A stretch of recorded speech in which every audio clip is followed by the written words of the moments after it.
Africa's largest sporting event reaches its final stages.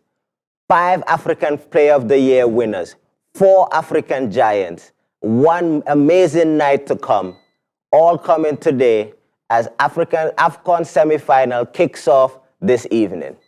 Welcome to Teledal TV. This is Beyond the Scores. As always, I'm your host, Tafwada, bringing you AFCON fever as we reach the phenomenal phase of this year's tournament. We'll give you analysis from the quarterfinal matchups and preview an exciting and mouth-watering semi-final coming up right after the break.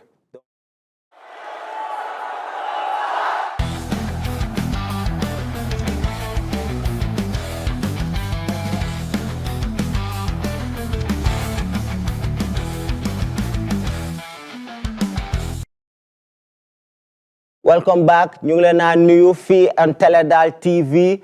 Ñu ngi leen a ise Beyond the Scores fii ak suma analyst bi co-analyst bi Ousmane Gueye. Ñu ngi ñëw di jox leen yëpp loo leen war a am pour today's semi-final matchups.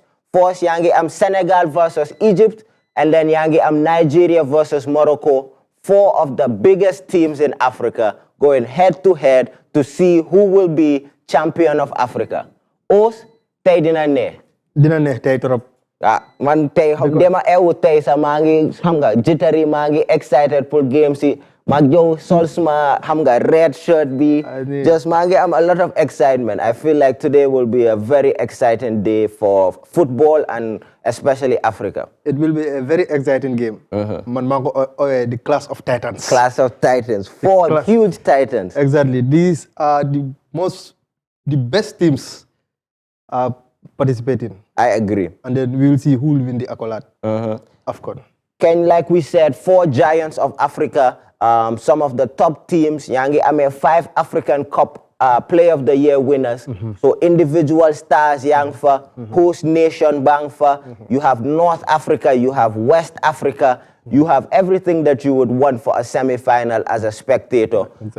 So let's get right into it. Hamna, we've been away for a few days.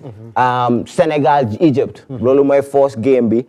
Yangi am Senegal, ñu ngi just joge will go to send quarter-final game bi. Comme niñ ko waxe bala game bi, Mali.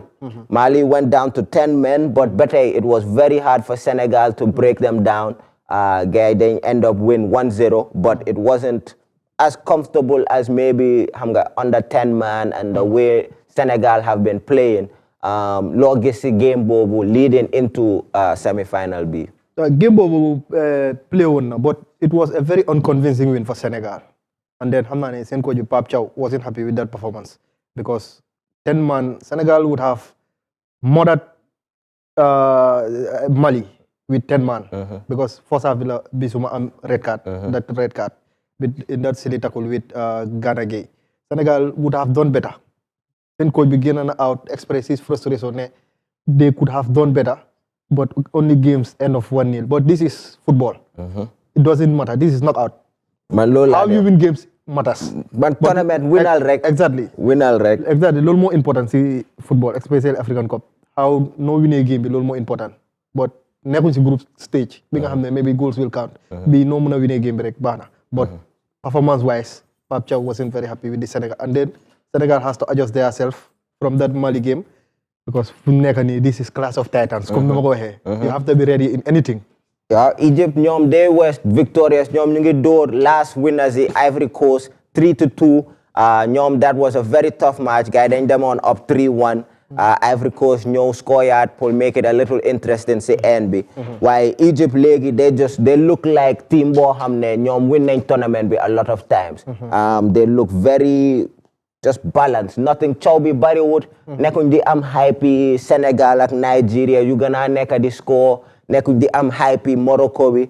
But guys ñu just cruise. You get cruise, many guys nekka nañ fi before. Exactly. So ñoom loo was si seen 3-2 bi against Ivory Coast te loo gis si loolu. They have to wake up. The Egyptians. They have to wake up. Guys ñu amee against that game ñu ngi def 2 errors. 2 defensive errors. And then gis nañ seen coach bi Hossam Hassan. Wax na ko. But they have to learn from those mistakes coming on in today's game because stage bu guy nekka nii ñu ngi play ak team bi nga xam ne everybody xam nañ seen attacking power bi kese seen ñaari striker yi but suñu fa eggee nañ ko wax. waaw but they have to wake up on their own those defensive errors you guys def against Ivory Coast if not they will be mercilessly punished. Let's go straight into game bi li rematch finally 2021 bi la Egypt ak Senegal. I feel like last 5 years yi bala Morocco they've been kind of the two top teams gars ñu ngi amoon obviously rivalry bi Mane versus Salah ñu ngi amee it's been a lot of hype between ñaari dëkk yi Egypt ñu ngi bëgg a am revenge pour final bu gaay lose and then it was like 2 months later gaay tam lose qualifier bi pour World Cup bi so Senegal ñu ngi am seen number seen last few matches yi so B is a big game. Man, I think ne so ege semi-final, final. Margins are so small. Lu tuti rek injury fee, yellow card fee, corners, everything lo hamne dafa tuti, they make difference. So man suma hole ne match bi ñu ko play Tangier. Nga hamne Senegal ñoom Tangier nañ nekk the whole tournament. They've been based. Egypt ñu ngi wara tukki pour ñëw from how ma seen base bi fan la nekkoon why it was somewhere else Morocco. Exactly. Little things like that to man make a difference why yaa ngi gis ñaari teams yoo xam ne seen coaches yi understand nañ ne pour win game bi doo mun a def silly mistakes doo mun a switch off doo mun a xam nga mun a just play down to competition or dara lii is the elite versus the elite where you need discipline you need mental focus so man I think team boo xam ne can kind of mentally focus and loolu mooy am advantage si game bi tey mooy am advantage si game bi taf wara Senegal has to be very careful because they have to give maximum respect to the king King Pharaoh bi na ñoom ñëpp no they have to give respect to one another but Senegal has to be very careful because they are playing against team bi nga xam ne they are the best they are the kings of AFCON because they won it 7 times and then ñu ngi nekk team bi nga xam ne Egypt they are hungry to win it since 2010 gars yi winning ko woon the hot pick of this game is the past 2 winners of these encounters end up winning the tournament in 2006 and 2021 Egypt won 2006 and end up winning the tournament Senegal won 2021 and end up winning the tournament and then these two teams are lately gis na ne Egypt nekkul woon di def wonders maybe seen last tournament last final and then game bi dina nekk game bi nga xam ne past years yi teams yi daje nañ a lot and then man dama ko ooyee game bi dama ko ooyee laser game you remember that waaw laser game bi 2021 Egypt ñoo ko njëkk a def Sénégal that World Cup playoff Egypt ñoo ko njëkkoon a def Sénégal si Sénégal si dem bi Cairo ñu laser leen gaay fayeku exactly Egypt tamit dellu di away game dem biir Sénégal Dakar ñu laser leen ñoom tamit ñu gis ne Egypt we are very very very angry on that incident but ñoom ñoo ko njëkk a def Sénégal yi fayeku and then gis naa tamit ne di laser gaay am na benn gaay dañ yóbbu nañ ko pour mu dem seetaani game bi tey laser gaay bi dem na xam naa suñ mbokk yi Sénégal dëkk bi is very excited it will be a big game kicking off tey 5 o'clock like I said Egypt ñoom ñu ngi just biir door last tournaments winners the Ivory Coast exactly. Senegal ñu ngi door a very disciplined Mali team pour ega fii story lines yi comme noo ko wax laser match-up bi yaa ngi am 2 African icons yaa ngi am Mane moom winal na Senegal seen first AFCON last lii bi and then nga am Salah moom he's playing for his first AFCON moom musu ko win yaa ngi am ñoom ñaari legends yi ñaari dëkk yi North Africa West Africa as a fan mënuma xalaat more exciting matchup waaye beneen semi-final bi could be more exciting Salah ma yokk si dara sax Salah has never scored against Senegal never at least Mane has scored once against Senegal and then Egypt have a very bad record in North Africa. Wow. They have never won an AFCON when they are not host in North Africa. Wow. Mos ñoo win AFCON boo xam ne apart from ñoom ñoo ko host winuñ benn AFCON cup in North Africa. That's a very bad record. So they will dinañ bugga pour kill that that spirit, that belief by winning the African Cup in North Africa. Wow, recent history mungi hala favor Senegal. While overall Egypt have a 7 to 5. 7 to 5. Yeah, wins over in the history of league. Dajo nañ tamit 2000. 2000. Current Egypt coach bi. More score goal. Scored the only goal. And then Salah tamit is 2 goals away from beating these guys. Xam nga seen coach bi. He is their leading goal scorer. In his AFCON. He's their leading goal. He was a very good striker. Salah is 2 goals away from beating his record. Salah dina ko bëgg def pour beat record bi ni. We will see how the match will end. Very excited matchup. Nañ jël quick break suñ delsé ñu ngi dem ci benen semi-final bi. Yaa ngi am Nigeria and Morocco, 2 other big giants trying to see who else will get into the final.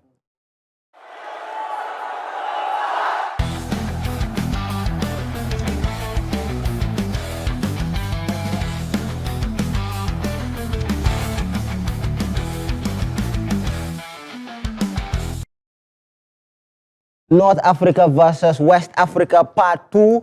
Yangi am Morocco versus Nigeria in the second semi-final of the day today. Morocco, the host nation, every time you know feed, and there was an affair, and they continue to live up to hype, pre-tournament hype. Pressure seems like Neku Dilena getting. Ganyugi win 2-0 and quarter-final against Cameroon. Cameroon, yes. So legi nyugi ega Brahim Diaz mo mungi score rek. That's 5 goals in 5 games to start the tournament. I believe mungi 1 goal away from matching Sen all-time Moroccan tournament goals record in one tournament. Fatena Turi striker but he's had a tournament for the ages. Yes. Hakimi Legi played a couple of games. Ahmed Faras moy tour bi. So Legi logis season match bi against Cameroon and logis pour preview as they play Super Eagles stay semi final. Against Cameroon wax bi bari won na torop ciow bi bari won na. Ba blame nañ referee bi ne po officiating la def. Ñu gis gaay door Cameroon sen 2-0. But I believe ne host nation is always like that. Wherever you go in football, host nation, in most cases, they are favored. And then, loolu lañ gis ci past game bi.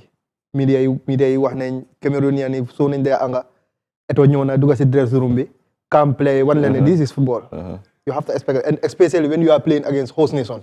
It is always you against the referees. When you are playing a host nation. So ñu gis game bi end 2-0, but shout out to Cameroon, try nañ. ñëpp gis nañ effort bu gay def but foofu la gay am ñu gis Morocco dem ci semi-final bi first time I think since 2004. Wow, so 22 years. Yeah, 22 back to back tournaments. Accent coach bi Walid Regragui. Second tournament in a row. Guy ñu ngi dem ci World Cup semi-final bi tamit. So right now Morocco as a nation they just ñu ngi wone ne ñoom giants nañ léegi. ñu ngi wone ne ñoom giants leen. Yeah. Morocco this is their 12th meeting between them. ñoom ñaar. And then Morocco moo am upper hand between Nigerians. And then Nigeria they have a very bad record against host nations. At semi-finals. I think lately they've done 9 semi-finals. Exactly. Why take half of them, then they lose. Lose 4 of them. Against Algeria in 1990. Algeria Dorko. Against Ghana 2008. And then 2003 against Ivory Coast. Wow. So they have a very bad record against host nations. So I believe that they will come to the game fully aware of what is going on. Wow, and then what is at stake? Because since striker alone, you have 7 goals contributions between them. No, exactly. We will come back to that. Nigeria, they also were through to the semi-final after Bugay Dore, Algeria, Benin North African team, 2-0. I felt like that was their most complete team. Even though Amna games, you guys win home of 4 league. Exactly. Overall, after Chowi, Osimhen, Lukman, Chowi, Sen FA, the 9 guy, they know and they just put in a very balanced performance. Quarter-final against Algeria, where they didn't look too troubled by North Africans. Man, Nigeria, the man gisne, they were sleeping and they are awake. because time World Cup qualifier round bi ñëpp gis ne seen campagne it was horrific, it was very bad. Dama believe ne that loolu daf leen moo leen ñu gis gas indi gasen coach bi was a good coach, good tactician mu nekkoon Mali muy Eric Chelle nekkoon Mali ñëw si African Cup bi with belief bi nga xam ne comme belief la dugal si player mi ne xoolal seen attaque bi how dangerous their attack is xoolal how dangerous their attack bi Osimhen Ako Adams and Lookman ñu ñëw against Algeria ñu xam lu passé woon Algeria daf ko dóoroon passe Afrique Algeria moo ko génne woon with that Mahrez free kick ñu ñëw mais Algerian si chance ñëw ñu gis seen star man bi the best striker in Africa right now Victor Osimhen scored that goal ñu gisaat seen Ako Adams kill the Algerians Algeria game boobu they were completely dominated at that game. Waaw léegi ñu ñëw to game bi tey man nu ma ko gisee like I said so eggee semi-final bi it's the smallest of margins yaa ngi am Nigeria ñoom right now this is the most bu gaay musa score tournament te li semi-final la te gaay win nañ obviously tournament bi I think 3-4 times so they've gone to finals ak musu ñoo score this many goals so attack bi is clicking gaay ñu ngi am balance iwo bi nit yi dañuy wax Lookman ak Osimhen rek waaye soo seetaanee iwo bi nu dee téye seen midfield bi ak NDD right now balance bu gaay am seen team bi they look very prolific then nga am Morocco where balaa tournament bi ñëpp si tournament bi ba tey gaay ñu ngi ne they're the most complete team in the tournament seen depth bi even si seen subs yi ñu dee isi dañ am lii so man su may xool margins yi maa ngi xool Morocco dañ discipline comme ni ñu dee wax very disciplined tactically very astute how do they deal with attacking Nigeria bi and then Nigeria in a semi-final maybe doo am chances yoo nekkoon di am quarter final ak group stages yi comme du ko Uncle T daan waxee can they stay foofu mentally su dee score yu loo goal na gars yi dinañ start di xuloo dinañ lose confidence because soo nekkee di score nga nekk di def loo nekk di def it's easy pour nga xam nga swagger bi nekk fa so I expect a tougher game so I want to see naka la Nigerians si di reacte maybe if they don't score early Morocco nuñ discipline tactically na guy as the game goes on guy they can stay in it and then Morocco comme nu ma ko wax can they stop that attack and then going forward Diaz lan la mun a defaat every game jox nañu dara dinañu mun a isil beneen to continue form bu mu defee tournament bi he's been 5 goals in 5 games every game score na yaa ngi also am El Kaabi tamit mu ngi am 3 goals so ñoom tam seen attack bi is no joke I'm very excited see gis loo teg si semi-final bi. Semi-final bi between Nigeria and Morocco will be Simon moom lay jox di best semi-final. Boobu nga even mooy daaw Sénégal ak Egypt. Okay jox ma lu tax. Because why? Because these two teams last semi-final bu ñu play it was 1980 Nigeria win 1-0 ñu gis the teams with the best attack ñooy play tey between Morocco and Nigeria. Gis nañ Morocco seen attaque Brahim Diaz this is for AFCON mu ngi bu moo pilal with Morocco mu ñëw break record yi Ahmed Faras with 6 goals in all with right now mu ngi 5 su ko dafa break record all time AFCON and 6 consecutive games in 6 consecutive even 5 is a record waaw kenn mësu koo def in AFCON moom moo ko def in 5 consecutive games yaa ngi score in an AFCON football kenn mësu koo def so mu nekk ñaari team yi nga xam ne Nigeria is a well organized team comme nu ma ko woon before Eric Chelle dafa build a big confidence in the Nigerian squad moo tax nga wax naa Nigeria dañ fu mel ni ku doon nelaw nga eeko mu jóg after that slip bu ngay happen si World Cup playoff bi loolu daf leen merloo dafa indi anga so believe na ne by winning the African Cup mooy indiwaat fans yi back to love what to like and to love what they want to see in Super Eagles football. Because fans they very demanding. They are very demanding. They expect always Nigeria. Always. And then that's the fact. Yeah. Nigeria they want to always they have to do always, something. Yeah, always. Because always in squad break. Always. I'm almost not of they are the English of Africans. I agree. Ñoom ñooy England in Africa. Because the way seen squad is Nigeria alone seen jersey is very expensive. And everything is expensive. Nigerians. non nu ngay mel sax dañ teg ne ñoom ñoo gën a nekk a big deal Africa seen music everything Nigerians dañ ëppal sax man loolu laa la dee lii man you feel like I love my Nigerian brothers waaye man pour man gars yi dañ teg ne ñoo tene yeneen Africans yi ñoom ñooy big name bi te gars yi dañ dee am swagger boobu dañ ko dee bëgg a wane so and then loolu moo tax nag always gars yi dee beetu gis nga football so believe ne yaa mun ñëpp always na wine dañ dee beetu waaw because gis nañu winoon gars yi fii against Ghana that Jolof Derby gars yi laka seen stadium bi taal seen toogu yëpp so seen fans yi dañ dee expect more from them and then tournament bi gis nañ seen striker yi waxoon naa ko fi between Osimhen and Lookman ñu ngi overplay you have 7 goals between them then nga xam ne gars yi ngi overperform nga am Ako Adams tamit the Spanish base from Sevilla this is a silence killer very very silent killer la men la only Ako Adams if at all su nekkoon Osimhen ak kii Ako Adams alone mun naa indil producer Nigerians 3 to 4 goals 100% exactly 100% exactly so léegi nañ def predictions xam naa you kind of lii nañ start si Sénégal Egypt how do you see that game ending Sénégal Egypt man dama ko jox extra time the game will go to extra time okay because they will be very careful to one another game yi bàyyi xel la okay 1 second ñu ngi am suñ nijaay Uncle T coming in on VMix call munu ñoo na am suñ semi-final prediction ak analysis without Uncle T so now introduce Uncle T mu wax sorry we couldn't get him on earlier mu wax affaire yi moom lu mu gis si ñaari semi-final yi tey coming up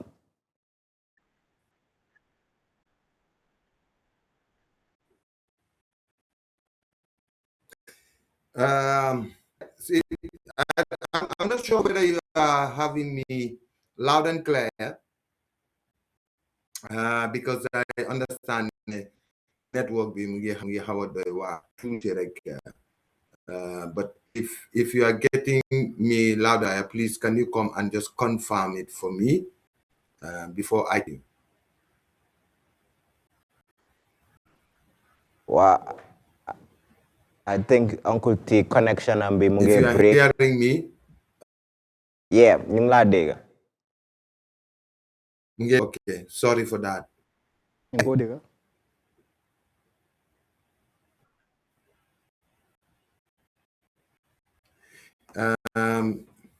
If you are just confirm to you.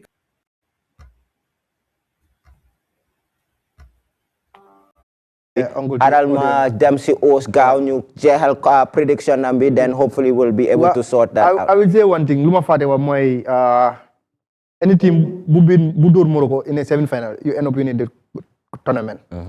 Boobu nekk na benn record bi nga xam ne tamit loolu comme si prediction na ko I will go for extra time. Because both teams will be very careful. Unless waaye foog ñu nga jox ñu winner nag. No, winner bi I will give it to Egypt today. Egypt. Sorry suma Senegalese brother. Suma doomi ndey sorry de. Okay. But winner bi tey dama ko jox Egypt. Egypt will win Senegal today. Okay, that's the first semi-final. Second semi-final bi yaa ngi am Nigeria versus Morocco. No predictor boobu. I'll give you the Nigerians. Nigeria? To go through inside the 90 minutes. Inside 90 minutes? Inside the 90 minutes. Wow. Okay, reasoning? My reason is Morocco will be under pressure today.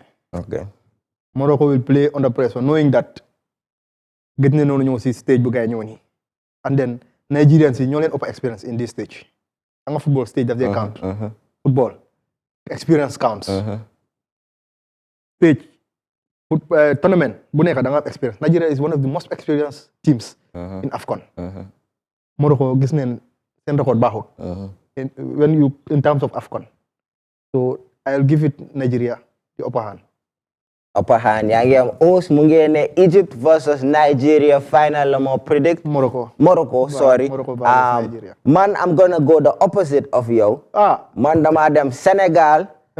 Pour door Egypt in 90 minutes. Close game. I think Egypt, even though I think they're a good team, I feel like I think ne attacks and attack you can stifle them. I haven't seen anything low possession wise.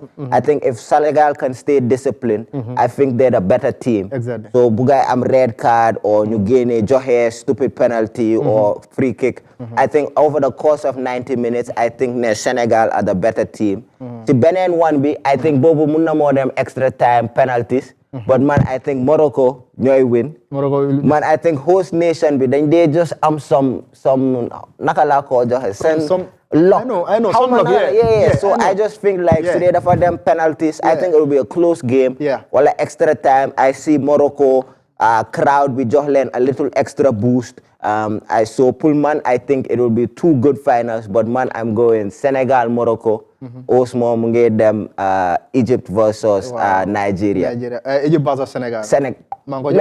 Egypt versus Nigeria pull final. Egypt versus Nigeria to play the final. And then Nigeria to win the final. Wow, how man we were able to fix soon audio be. We'll try to head back to soon audio be is still on tap, so tay duñ mëna isi Uncle T, unfortunately. Why we'll do what we can, obviously, to the build up to the final. Inshallah, we'll have him here on studio with analysis and predictions. Bala ñuy dem waxon nañ tuuti affaire player of the tournament. Like I said, si opener bi we have 5 African player of the year winners in these 4 finals. 4 finals, yes. Yangi Brahim Diaz, who is in the form of his life. You have Osis self-proclaimed best striker in Africa, Victor Osimhen. Exactly. You have the Pharaoh King, Yangi Mo Salah, yes. Yangi Mane, Yangi Nicholas Jackson, Yangi Lukman, who has 3 goals, 4 assists. Pull right now before the semi-final. Yo, Kogis as player. What was striker? Osimhen. One now Osimhen. Thank you so much. Best striker in Africa. Thank you so much. Who is the top player of the tournament for you so far? Victor Osimhen. Victor Osimhen. Yeah, without no doubt. I think it will be tough to disagree with that, considering Lum attaque, Lum lead attack be. He also has 2 assists, so 4 goals, 2 assists. Exactly. Nigeria have been the best attack in terms of goals scored in tournament be. So tengo na ñu bari mun nañu hulo affaire sa Osimhen pick bi. No. Osimhen kay maybe su gaay di hulo moy Brahim Diaz. No, Brahim Diaz. Man, look, man, xam nga man, suma daan play football, man, I like creators. Yeah, exactly. So, man, look, man, to man dina wax look, man, bala Osimhen. Look, man, bala Osimhen. Man, loolu lay wax de, but mun naa gis lu tax ngay wax Osimhen. Exactly. You gis Osimhen nakala eno Nigeria alone. 100%. But loolu lañ am pour yéen ñu ngi leen thank for tuning in tey for AFCON coverage bi. It should be an exciting, mouth-watering game of football. Africa's largest stage, Africa's largest teams going ahead pour seet kuy nekk king of Africa. So Osmo bàyyi nga tàggoo suñ viewers yi and ma wax leen ngeen please subscribe, like, share should they enjoying suñ episode bi and continue to support ñu Beyond the Scores fii on Teledal. Thank you once again Taf Wada si Beyond the Scores bi di wax suñ viewers yi ñu doon seetaan yëpp jërëjëf ñu continue di seetaan Teledal TV ñu toog tey lekka bi añ ba suur toog lekka seen benachin pour game ko tey foog nga door benachin bu saf teg sa kaasi teg sa ataya xaar ba 5 o'clock seetaan 2 mouth watering semi-finals 100% di leen wax jërëjëf Taf loo ma dalaatee si sports bi ba beneen yoon inshallah waaw ba beneen yoon jërëjëf have a good night and enjoy the games today